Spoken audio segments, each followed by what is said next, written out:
Selamat datang di pembahasan kita kali ini. Pernah kepikiran nggak sih gimana ide abstrak di kepala seorang programmer bisa berubah jadi aplikasi canggih yang Anda pakai tiap hari? Nah, hari ini kita bakal bongkar rahasia di balik itu semua. Kita akan jalan-jalan membedah desain sistem dan pemrograman berorientasi objek atau OOP. Kita mulai dari melihat gambaran besar arsitektur software, terus ngezoom in perlahan sampai kita ngelihat level kodenya langsung. Seru banget kan? Yuk kita mulai! Oke, peta perjalanan kita hari ini terbagi ke 6 titik utama. Kita akan mulai dari ngebahas siklus pengembangan software, lanjut ke analisis dan desain sistem, baru deh kita menyelami apa itu paradigma berorientasi objek. Setelah itu, kita membedah bedanya kelas dan objek, cara kerja metode, dan terakhir kita tutup dengan kekuatan super dari encapsulation. Kita masuk ke bagian pertama, siklus pengembangan software.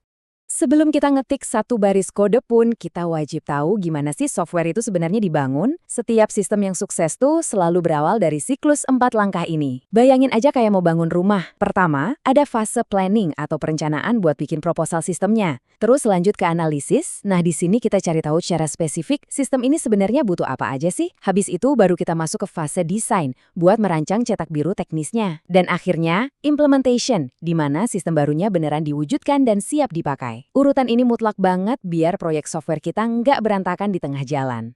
Lanjut ke bagian 2 yuk, kita bahas tentang analisis dan desain sistem. Nah, yang paling menarik itu kalau kita ngezoom ke 2 langkah di tengah tadi, yaitu analisis dan desain. Di fase analisis sistem, kita tuh ibarat detektif. Fokus kita adalah nyari tahu apa sih yang sebenarnya dibutuhkan oleh bisnis ini. Kita identifikasi dan modelkan prosesnya pakai alat bantu seperti diagram use case atau BPMN. Begitu kita paham apa yang harus dibikin, kita masuk ke fase desain buat nentuin gimana cara bikinnya. Disinilah kita nyiapin cetak biru, pakai diagram kelas buat struktur, antar muka pengguna, sampai ke deployment diagram buat ngatur arsitektur servernya nanti. Masuk ke bagian 3, kita bahas paradigma berorientasi objek. Disinilah logika utama dari desain sistem modern bermain. Sering banget kan dengar istilah berorientasi objek, tapi sebenarnya apa sih maksudnya? Jujur aja, kadang gampang banget buat kita pusing sendiri karena kebanyakan jargon teknis. Tapi coba deh tanyakan pada diri Anda sendiri. Gimana sih cara Anda mendefinisikan benda-benda fisik di sekitar Anda tiap harinya? Coba perhatikan mobil Toyota Kijang Innova ini. Jangan lihat ini sebagai sebuah software dulu ya. Bayangkan aja ini sebagai benda atau objek di dunia nyata. Di kehidupan nyata, Anda tahu persis wujud mobil ini kayak gimana dan apa aja yang bisa dia lakuin. Nah, sesederhana itulah esensi dari pemrograman berorientasi objek. Mari kita pecah lagi biar lebih jelas. Setiap objek itu pasti punya yang namanya atribut dan behavior. Atribut itu ibarat status atau ciri-cirinya. Seperti mobil ini punya ban, punya setir, warnanya tertentu, dan ada tahun produksinya. Kalau behavior, itu perilakunya atau apa yang bisa dia lakukan. Misalnya mobil ini bisa menghidupkan mesin, melaju ke depan, atau mundur ke belakang. Sistem berorientasi objek itu pada dasarnya cuma meminjam logika dunia nyata ini dan membawanya langsung ke dalam dunia digital kita. Kita masuk ke bagian 4, kelas versus objek, antara teori dan realita. Poin paling krusial di sini adalah paham bedanya cetak biru teoritis dengan barang aslinya. Gampangnya gini, kelas itu cuma konsep atau cetakannya aja. Bayangkan kayak cetakan kue besi, dia nentuin bentuk kuenya nanti kayak gimana, tapi yang nggak bisa Anda makan kan? Di dalamnya ada metode dan variabel yang belum punya nilai pasti. Nah, di sisi lain, objek adalah hasil nyata dari cetakan itu. Objek adalah kue sungguhan yang udah matang, berdiri sendiri, dan variabelnya udah punya nilai spesifik, misalnya warnanya coklat, atau rasanya vanila. Perhatikan deh gimana cetakan abstrak bernama person atau manusia yang cuma bilang kalau manusia itu butuh nama dan umur bisa bertransformasi jadi wujud konkret. Dari satu cetakan itu kita dapat objek nyata Joe Smith yang umurnya 24 tahun dan Mary Sharp yang umurnya 52 tahun. Mereka berasal dari cetakan yang sama persis, tapi tiap objek punya nyawa dan nilai atributnya sendiri-sendiri. Terus, pas kita ngerjemahin logika fisik ini ke dalam baris kode, atribut-atribut tadi bakal berubah jadi yang namanya variabel untuk nyimpen data.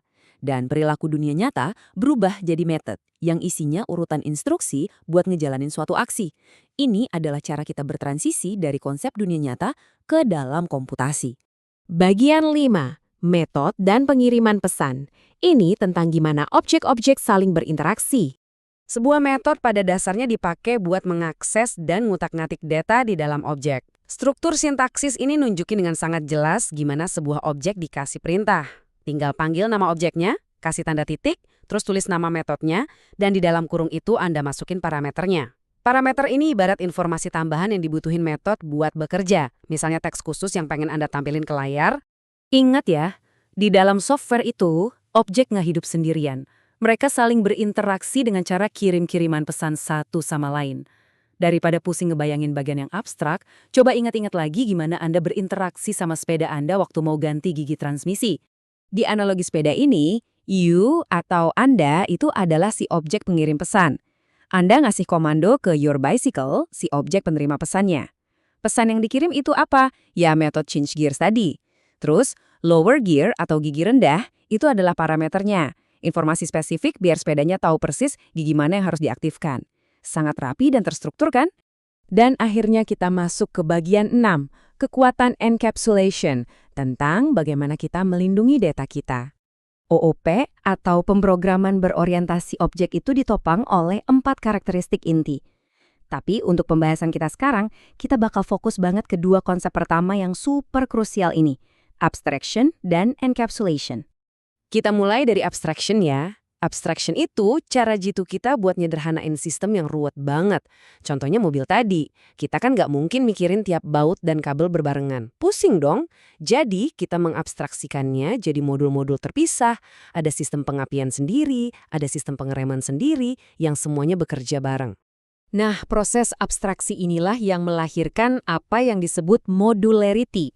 Karena tiap kelas itu dirancang sebagai modul yang mandiri, ini memungkinkan tiap objek untuk ditulis, dipelihara, dan hidup tanpa harus bergantung sama objek lain. Keuntungannya apa? Kalau sistem rem di software Anda error, ya Anda cuma perlu ngebenerin objek remnya aja. Nggak usah capek-capek bongkar seluruh sistem mesinnya. Buat ngamanin kemandirian objek modular ini, kita pakai jurus namanya encapsulation. Ibaratnya, kita masukin data kita ke dalam brankas. Caranya cuma butuh 2 langkah penting. Pertama, kita umpetin data internalnya, alias instance variable, dengan bikin statusnya jadi private.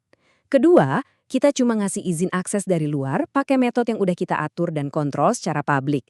Dengan begini, nggak ada pihak luar yang bisa ngacak-ngacak data di dalam objek kita sembarangan. Aman banget kan? Benar-benar menakjubkan ngelihat gimana konsep-konsep tadi bisa saling berkaitan. Jadi, sebagai penutup sesi kita hari ini, saya pengen Anda merenungkan pertanyaan ini. Kalau Anda bisa jago banget bikin enkapsulasi objek sampai mereka bisa jadi blok-blok bangunan yang sepenuhnya mandiri dan aman, kira-kira sistem tanpa batas sebesar dan sekompleks apa sih yang mampu Anda ciptakan cuma bermodalkan ngirim pesan yang tepat di antara mereka? Bikin penasaran kan? Teruslah belajar, mengeksplorasi, dan sampai jumpa di pembahasan seru berikutnya.